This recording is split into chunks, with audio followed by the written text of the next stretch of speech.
چونکہ پاکی ناپاکی میں ہمارا اتنا دھیان نہیں ہوتا، اس لیے پھر ہمیں نبی علیہ السلام کی زیارت نہیں ہوتی۔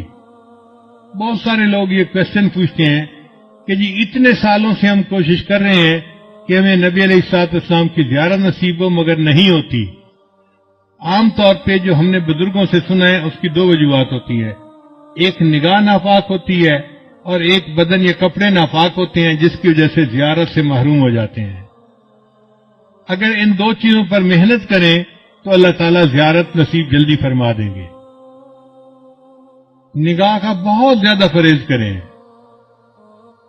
100% پرہیز کریں گے تو اللہ تعالیٰ کی طرف سے پھر نبی علیہ السلام کی زیارت والی سعادت نصیب ہو جائے گی۔ میرے والدین چونکہ شروع سے ہی نیکی کی زندگی گزارنے والے تھے، تو میں نے تذکرۃ الاولیاء کتاب 5ویں کلاس میں پڑھی تھی۔ 5ویں کلاس کے بچے کو تو ابھی کنسیپٹ بھی نہیں ہوتا، مگر مجھے والد صاحب نے وہ کتاب لا کر دی کہیں سے، تو میں نے اس میں اللہ والوں کے واقعات پڑھے تو دل میں بڑا شوق ہوا کہ مجھے بھی اس لائن پہ چلنا ہے اور اللہ والوں کی لائن پہ آگے بڑھنا ہے۔ پھر اس میں ایک کتاب میں نے پڑھا کہ نگاہ کا بہت پرہیز کرنا چاہیے۔ تو چھوٹی عمر میں، ابھی میں بالغ نہیں ہوا تھا، اس عمر سے ہی نگاہ کا پرہیز شروع کر دیا۔ بہت بچتا تھا، بہت نگاہ کو بچاتا تھا، اور مجھے اس زمانے میں اپنی والدہ سے ڈانٹ بھی بہت پڑتی تھی۔ ہر دوسرے تیسرے دن کوئی محلے کی آنٹی آتی اور میری والدہ کو کہتی، تیرا بیٹا جا رہا تھا، اسے تو ہمیں سلام بھی نہیں کیا، یہ تو ہمیں اپنی خالہ ہی نہیں سمجھتا۔ اور امی مجھے بلا لیتی تھی، بیٹا وہ تو نے اپنی خالہ کو سلام کیوں نہیں کیا، یہ تو میری کلاس فیلو تھی، یہ تو میری سہیلی تھی، ہم بچپن کی دوست ہیں، تم سلام تو کرتے۔ اور مجھے پتہ بھی نہیں ہوتا تھا کہ یہ آنٹی کہاں گزری تھی اور کہاں اس کو سلام کرنا تھا۔ تو میں آگے سے ایک بار کہتا تھا، امی آنٹی سے یہ پوچھو کیا میں نے اس کی طرف دیکھا تھا؟ تو جب امی پوچھتی تو پھر وہ آنٹی کہتی، ہاں یہ تو یوں کر کے چلتا ہے، سارے اس کا نیچے لگا ہوتا ہے، زمین کے علاوہ تو کچھ دیکھ نہیں رہا ہوتا، اس نے کہا اس کو۔ میں نے کہا امی مجھے یہ بھی نہیں پتا میرے پاس سے مرد گزرا ہے یا عورت گزری ہے، میں کس کو سلام کرتا؟ تب جا کے میری جان چھوٹتی تھی۔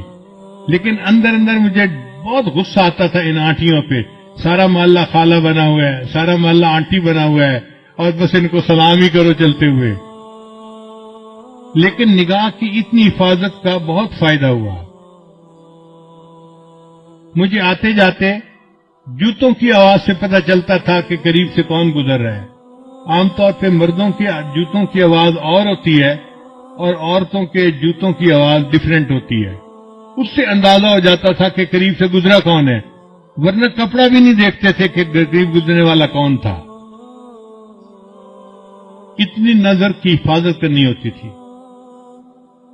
اس پر اللہ رب العزت نے پھر جو مہربانیاں کی وہ اب کیا بتائیں آپ کو۔ ہمارے ایک ساتھی ہیں لاہور کے، ایک دن مجھے کہنے لگے کہ میں آپ کو ایک بات بتاؤں، مجھے حضرت نے بتائی۔ میں نے کہا بتائیں۔